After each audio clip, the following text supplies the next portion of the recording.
Actually, nabasa po natin mismo yung kanyang media release. At nabanggit din po niya, maliban po sa kanyang ganyang klase ng pananalita, nabanggit din po niya patungkol sa konsensya. So, siya pa po ba ang magsasalita tungkol sa konsensya? Hindi po ba ang kanyang sariling ama ang umamin na he killed people? Sino po ba ang may kakilala na hitman at kayang magpa-liquidate? At sino rin po ba ang umamin na hindi gumagalang sa human rights?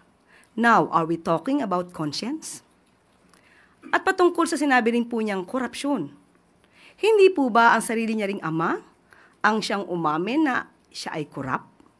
So, sino kaya ang nakinabang sa korupsyong inamin ng sarili niyang ama? Tandaan po natin, ang Pangulo. Ang nais ng Pangulo ay maiangat ang buhay ng bawat Pilipino. Nandiyan po ang mga programa ng Pangulo, ang Kadiwa Centers, Kadiwa ng Pangulo, 20 pesos kada kilo na bigas, walang gutom program at iba pa.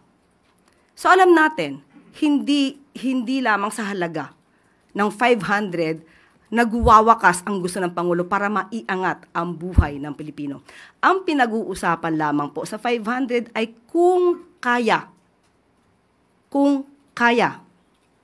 Maski na po ang isang eksperto katulad po ni Steve Kua ng Philippine Amalgamated Supermarkets Association Incorporated ay nagsabi rin po at umayon sa DTI. Ang pinag-uusapan po dito ay kung kaya. Iba po ang usapin na dapat mas marangya, mas festive kapag pinag-usapan natin ang handaan pamasko. Ang pinag-usapan natin dito ay kung kaya. Yun lang po ang issue ng DTI at the time dahil ang DTI po, pinagmamalaki po nila na ang mga manufacturers ay nakausap nila. Manufacturers ng mga basic needs, basic commodities, na huwag magtaas ng presyo hanggang katapusan ng December.